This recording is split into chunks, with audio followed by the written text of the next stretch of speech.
Representative Castro is now recognized. Thank you, Chairman. I would just say that if you can find us a 19-year-old Medal of Honor winner who'd love to serve in the U.S. government, we'd love to have him, rather than this 19-year-old who's a mystery man and got fired from his last job.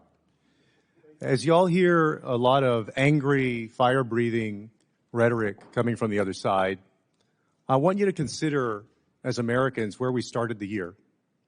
Our country, for all of the complaints and all the anger, is still the most powerful, prosperous nation on earth, with the lowest unemployment rate in decades and a strong economy, where foreign aid represents about 1% of our total budget.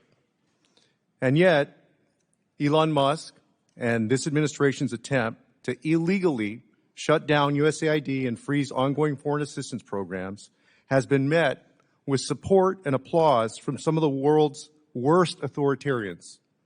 Venezuelan Interior Minister and Nicolas Maduro's key lieutenant celebrated the Trump administration's actions in ending support to the Venezuelan opposition. In Nicaragua, Daniel Ortega's sons said that, quote, Trump turned off the faucet for terrorists when he shuttered USAID funding. Belarusian leader Lukashenko applauded the administration's decision to cut funding for, quote, the fugitive opposition. The opposition that for years Republicans have said they support, they have now abandoned. President Trump has abandoned. He cut off TPS for Venezuelans and betrayed the people of South Florida and sent them back to a man he says is dangerous, yet sent Rick Grinnell to handshake with.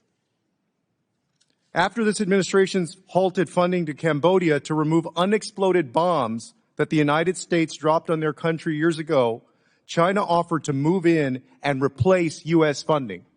China has offered to go do the job that we are no longer doing. What do you think that does for American diplomacy? What do you think it does for our reputation around the world? What do those people think of us that we won't help them take away the bombs that we dropped years ago? Similar celebrations have come from leaders in Russia, Iran, Hungary, Cuba, and other countries as we've cut support to democracy activists in these countries. Democracy activists. Republicans have been eager to accuse Democrats of, quote, abandoning our allies. The reality is that the Trump administration abandoned our allies everywhere, and it didn't even take a week. Donald Trump has abandoned those fighting for democracy in Cuba, Nicaragua, Venezuela, Iran, North Korea, and China. He's abandoned Taiwan, freezing security assistance to the island nation facing threats of invasion from China. Donald Trump abandoned our partners in Indonesia, Malaysia, Iraq, and other countries fighting terrorism with the support of USAID.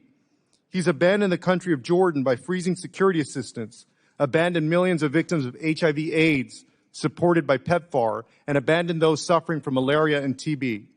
Donald Trump has also abandoned American citizens, American farmers that feed the world, whose produce is rotting in ports and warehouses, and our USAID professionals and families that he stranded abroad. Make no mistake, these decisions will come back to haunt the United States of America.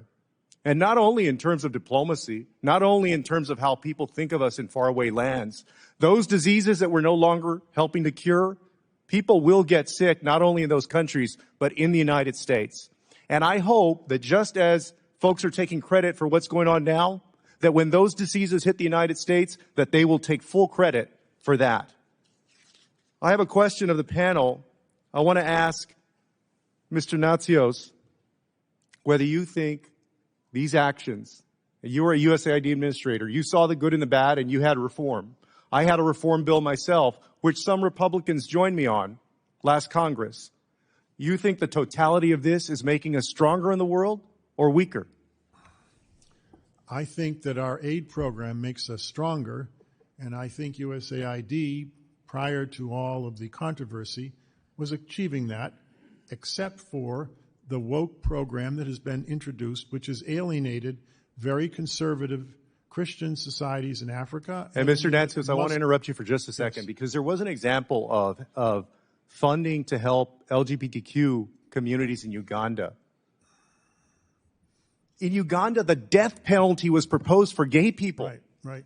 Is that considered woke? Is that what they're using as an example of woke, is helping gay people because they're under the threat of death by their own government? Any violence against any person is not acceptable.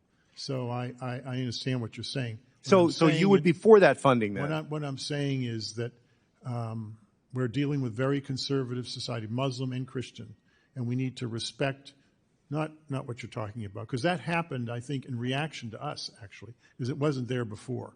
But let me just say that AID gives $1 billion a year to Christian NGOs, evangelical, Pentecostal, Roman Catholic, my church, the Orthodox Church, and mainline Protestant. $1 billion a year.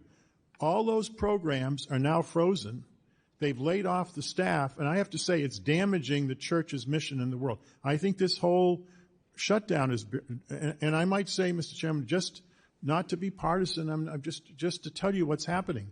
I've met with the Christian groups. Even though they have waivers, the Phoenix system is not operating.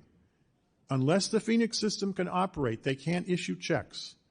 No one is getting funded, even though the waiver has been granted. I'm not saying that in a partisan way. Please do something about it. It's having an effect in the field in a profound way. A lot of AIDS orphans are being taken care of by the church. Gentleman's time has expired. And the staff has been laid off. Gentleman's time has expired.